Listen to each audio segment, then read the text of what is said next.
Hello. So, as you can see, the blowing wind moves those stems of those plants.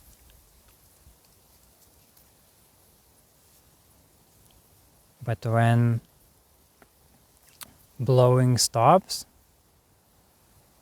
those stems goes back into their natural balance. And that is because of the roots, of the stable roots of those plants that are not touched by the wind. And in the same way is with the water in the lake. So when wind blows, the surface of the lake flows. But because water is very flexible and also deep, so it allows the lake to be where it is. It balances itself out because of the bottom of the lake, because of the deepness of the lake, where also wind almost doesn't have any impact.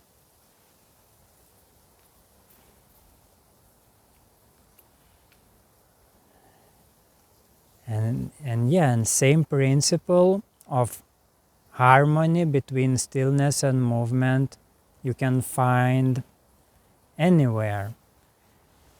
In our biology, we also have this term called homeostasis, that means however our bodies are being influenced by various changing circumstances, it will always do its best to find the most optimal balance between all those relative changes in life. That's how we adapt. That's how we can thrive in this physical life. So it is very, very relevant to pay more attention to that principle, because when it will be more apparent in our relative experience. We can actually feel more of that balance and go along with that instead of resisting that.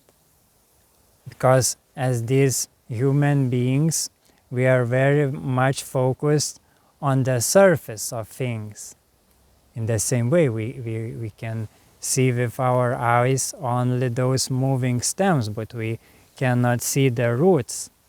And we can see this surface and waves, but when we cannot see the bottom that is still. In the same way with our minds, we usually focus only on the thoughts that come and go.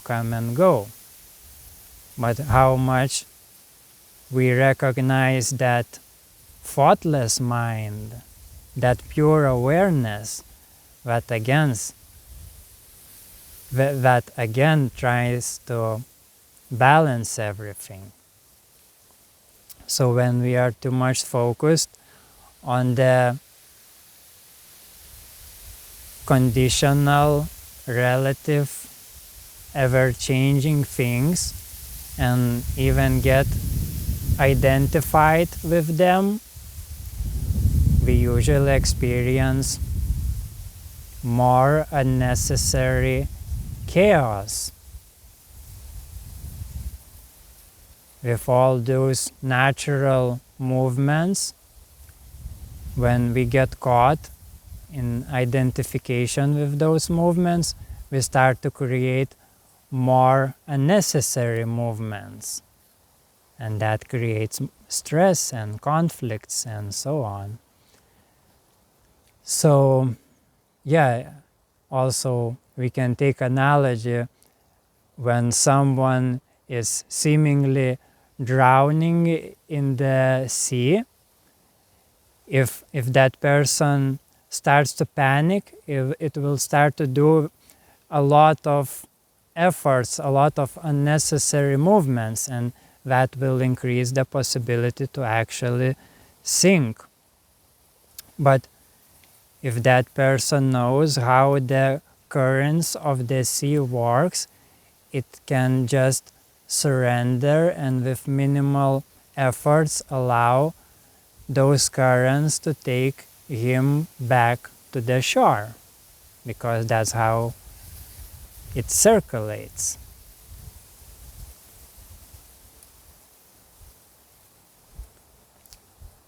And yes, it's all the analogies, but I want you to really pay attention to what is the source of all those tangible analogies,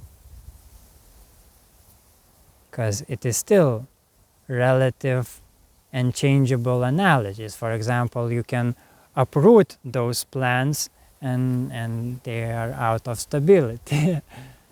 So you want to find that stability that nothing can touch. You want to find that real unchangeable stability. And it is so here. It is so you. As the self, as the existence itself. And existence itself cannot be outside of itself. There is nothing else.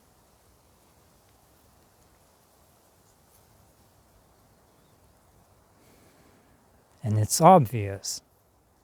You just need to pay more attention to what is purely obvious, to what is natural, without any effort.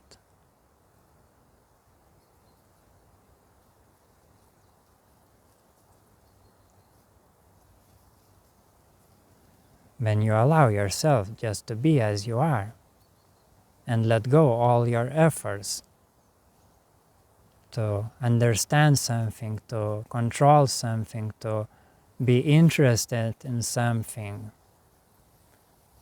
you will see that more clearly.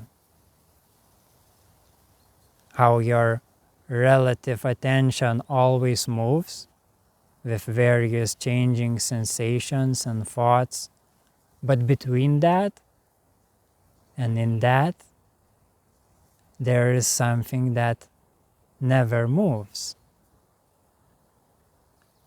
Something that is completely still and witnesses all these comings and goings of life. So here it is.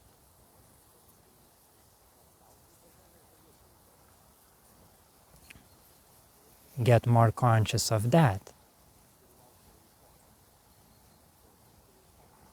Unchangeable reality. And when your relative experience will become more transparent to that reality, which also can be called absolute freedom, absolute perfection.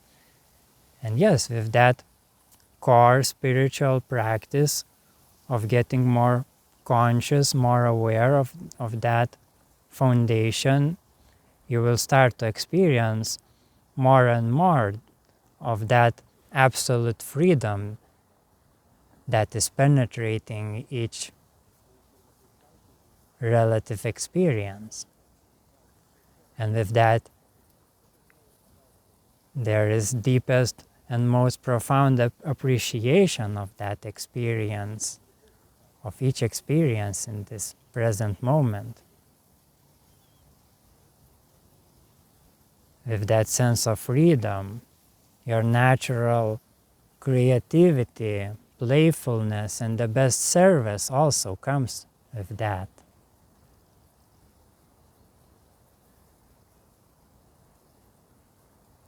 This is the nature of unconditional love that includes everything, all diversity. And it is obvious in every situation and in every moment there is according inspiration, passion, and action that goes in unity with that unified harmony of all that is. And you don't need to understand everything to be that, to flow with that.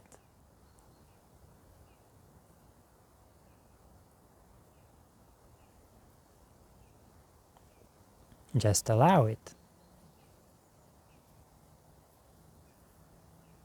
And it will reveal itself. Be in that beginning without beginning and ending without the ending. In that sense of infinity.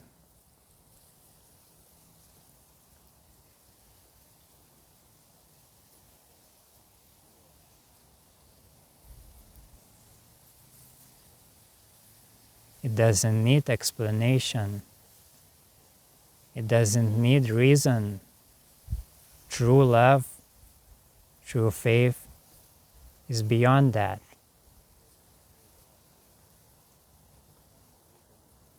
But it is also undeniable fact in this presence, in this alive presence that you are experiencing right now.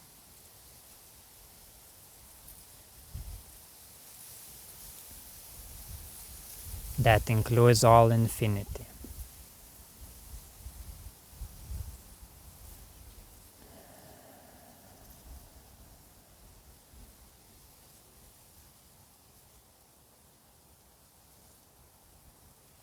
So yes, this is the core of the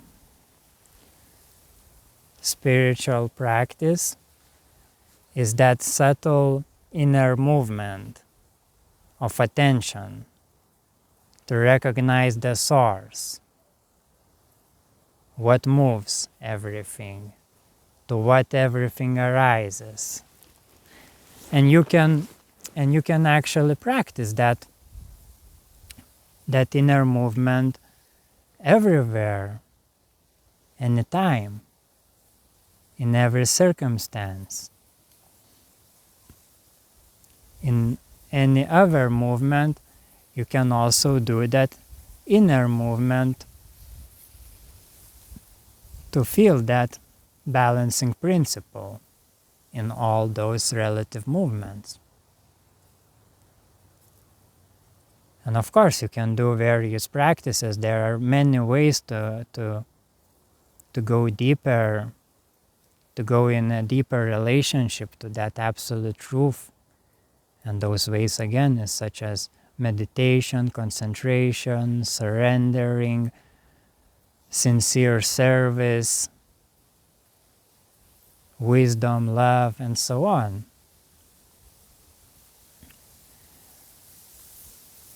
But you need to know the core of all those ways, because otherwise you can get lost in those relative practices and analogies. And yes, and when you make something relative as absolute, when you take this ever-changing illusory reality as only real reality, apart from that true, stable, invisible reality, yes, then you will create experience of trouble in your relative experience. Of course, that doesn't change true reality, and that reality anyway will balance you somehow. But since you are conscious, since you are watching this video and now have that refreshed awareness, it is very wise to practice that recognition consciously.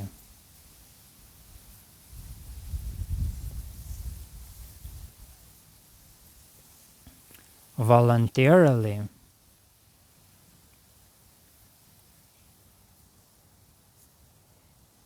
It will make everything much, much easier and enjoyable.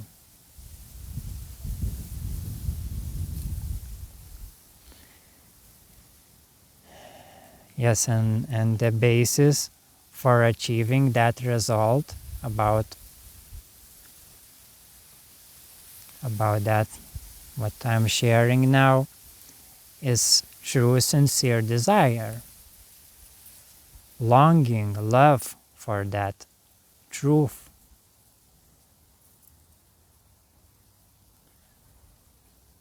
And of course,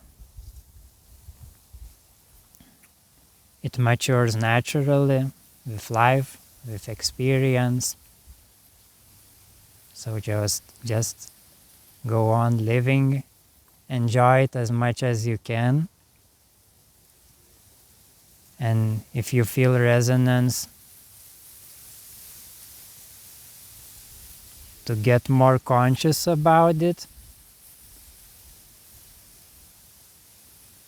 to go more deeply in that recognition, maybe to go relatively faster in this evolution of your experience. Yes, you can practice, and in that same practice, that desire, longing, and love also matures, awakens. And the more it awakens, the more it flames, the more that flame burns all the imaginary problems, all the imaginary obstacles, and everything through which you are not allowing yourself to experience that transparency, that ease, that harmony.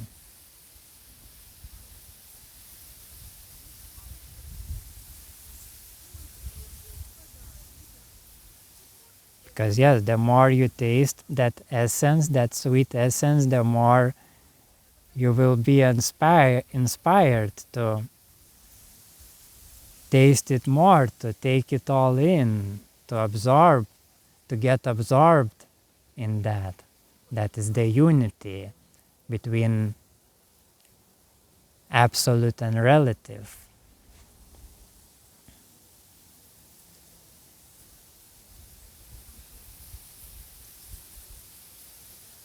So yeah, in that unity, in that consciousness of unity, because yeah, it's anyway, it's reality, you cannot change it, but yeah, you can change your relationship to that, your experiential relationship to that, and that allows, yes, to experience that pure, unconditional sweetness of life.